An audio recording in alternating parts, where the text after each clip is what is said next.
రాజ్యాంగ రూపకర్త doctor BR Ambedkar గారు కల్పించిన రాజ్యాంగ స్ఫూర్తికి విరుద్ధంగా ప్రస్తుత కూటమి ప్రభుత్వం ఫ్రెడ్ బుక్ రాజ్యాంగం అమలు చేస్తుంది అన్న విషయం అందరికీ తెలిసిందే. అందులో భాగంగా విద్యార్థి సంఘాలను స్కూళ్లు, కాలేజీలు లోనికి ప్రవేశించడం నిషేధమని ఒక అరాచకపు జీవో తీసుకొని రావడం జరిగింది.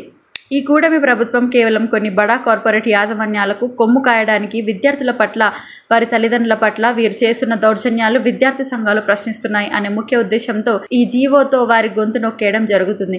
విద్యార్థి సంఘాలు కేవలం స్కూళ్లు, కాలేజీలు, హాస్టల్లో ఉన్న నిర్వహణ లోపాలు కావచ్చు, విద్యార్థులు ఎదుర్కొంటున్న సమస్యల గురించి కావచ్చు, అధికారులు మరియు ప్రభుత్వం దృష్టికి తీసుకువెళ్తారు. కానీ ఈరోజు వీరి లోపాలు బయటకు రాకూడదు అనే నెపంతో ప్రశ్నించే గొంతుకు అయిన సంఘాలను లోపలకు రానివ్వకుండా నిషేధించడం దారుణం. ఇది కేవలం ఒక బడా కార్పొరేట్ సంస్థ అయినటువంటి నారాయణ షాడో సీఎం, విద్యాశాఖ మంత్రి అయినటువంటి లోకేష్ గారి అండదండలతో ఈ జీవోను తీసుకురావడం జరిగింది. గత ప్రభుత్వంలో మాజీ ముఖ్యమంత్రి వర్యులు వైఎస్ జగన్మోహన్ రెడ్డి గారు విద్యారంగంలో సమూల మార్పులు తీసుకొని వచ్చి నాడు నేడు, ఇంగ్లీష్ విద్య, సిబిఎస్ఈ సిలబస్, బైజూస్ కంటెంట్, లోఫెల్ శిక్షణ ఇలా ఎన్నో చేశారు. ప్రస్తుత కూటమి ప్రభుత్వానికి అన్ని సవ్యంగా నిర్వహిస్తున్నప్పుడు భయం ఎందుకు? విద్యార్థి సంఘాలను లోనికి రానివ్వకుండా నిషేధించడం ఎందుకు?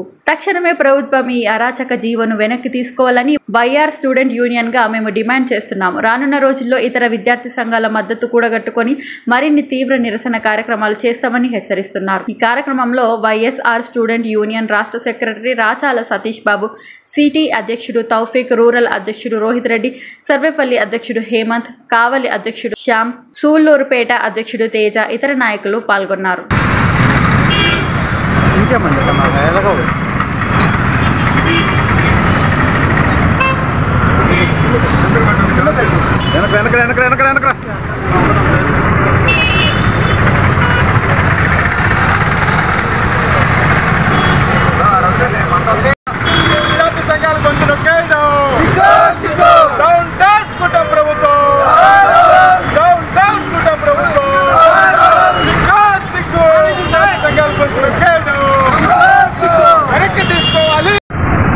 పాత్రికేయ మిత్రులందరికీ నమస్కారం. రాజ్యాంగ సృష్టికర్త డాక్టర్ బిఆర్ అంబేద్కర్ గారు ఇచ్చిన రాజ్యాంగ స్ఫూర్తికి విరుద్ధంగా ఈనాటి కూటమి ప్రభుత్వం ఏదైతే ఉందో రెడ్ బుక్ రాజ్యాంగాన్ని అమలు చేస్తున్న విషయం ప్రతి ఒక్కరికి తెలిసిన విషయమే. ఇందులో భాగంగా విద్యార్థి సంఘాలని స్కూళ్ళు మరియు జూనియర్ కాలేజీల లోపలికి ప్రవేశించకుండా నిషేధించడం అనేది చాలా హేయమైన చర్య. దానికి సంబంధించి ఒక జీవో తీసుకురావడం, త్వరితగతిన దానికి సంబంధించిన ఒక సర్క్యులర్ని రిలీజ్ చేయడం అనేది చాలా సిగ్గుమాలిన చర్యగా ఈరోజు వైఎస్ఆర్ విద్యార్థి విభాగంగా మేము తీవ్రంగా ఖండిస్తా ఉన్నాం.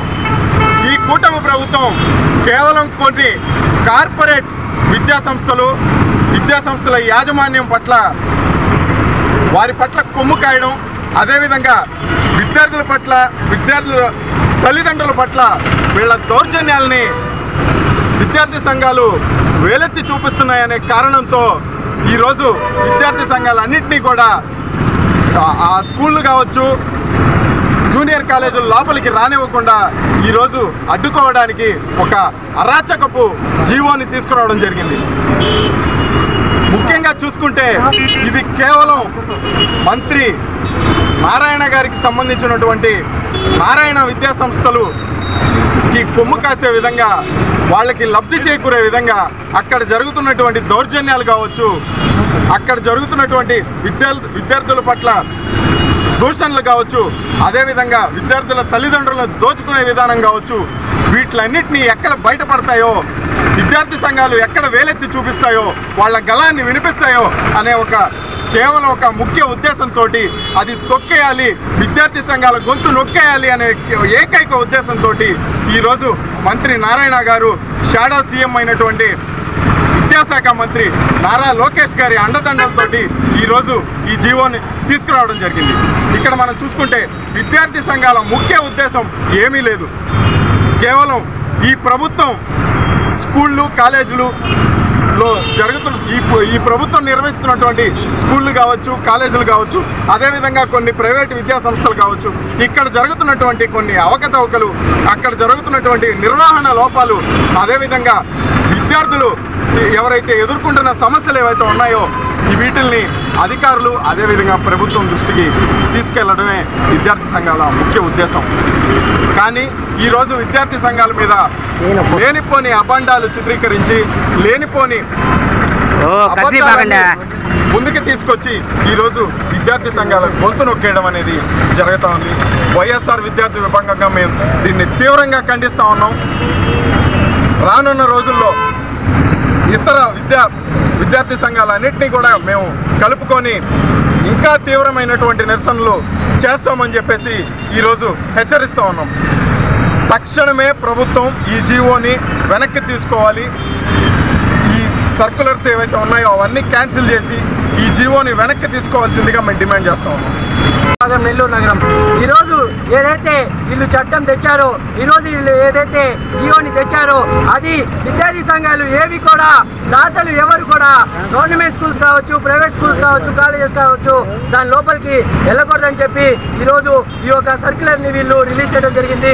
ఇదే విధంగా మీరు చేస్తే విద్యార్థి యొక్క సమస్యలు, విద్యార్థి ఒక ప్రాబ్లమ్స్ తల్లిదండ్రులు కానీ మేనేజ్మెంట్ కానీ వాళ్ళు తెలుపుకోలేరు. ఒకే ఒక సంఘాన్ని తెలుపుకుంటారంటే అది విద్యార్థి సంఘాలు. ఆ విద్యార్థి సంఘాలనే మీరు కాలేజ్ లోపలికి, స్కూల్ లోపలికి రానికుండా చేస్తే వాళ్ళ ఒక సమస్యలకి పరిష్కారం మీరేదైనా టీం పెడతారా? మీరేమైనా చేయగలుగుతారా? ఈ రోజు దాకా కూడా స్వాతంత్రం వచ్చినప్పటి నుంచి ఈ రోజు దాకా కూడా కాలేజీలో కానీ స్కూల్లో కానీ ప్రతి ఒక్క సమస్య మీద గొంతెత్తేది ఒక్క విద్యార్థి సంఘాలు మాత్రమే. ఈ ఒక విద్యార్థి సంఘాలు మీరు కాలేజీ దాకా స్కూల్ దాకా పోనివ్వట్లేదంటే మీరు ఒక చేస్తున్న ఒక అరాచకాలు కానీ, మీరు ఒక ఫీజుల ద్వారా మీరు పెడుతున్న ప్రెజర్ కానీ మేము చూసాం. నారాయణ కాలేజ్లో బిల్డింగ్ క్లాస్ రూమ్ నుంచి బయటికి వచ్చి దూకి ఆత్మహత్య చేసుకున్నాడు. మీరు ఇటువంటివన్నీ ప్రపంచానికి కానీ సమాజానికి కానీ తెలియకుండా దాచడానికి ఇవన్నీ తెస్తున్నారా? మీరు దాతల్ని కూడా గవర్నమెంట్ స్కూల్స్, కొన్ని గవర్నమెంట్ స్కూల్స్ ఉంటాయి, ఆ స్కూల్లో దాతలు కూడా వెళ్ళకూడదని చెప్పి చూపిస్తున్నారు.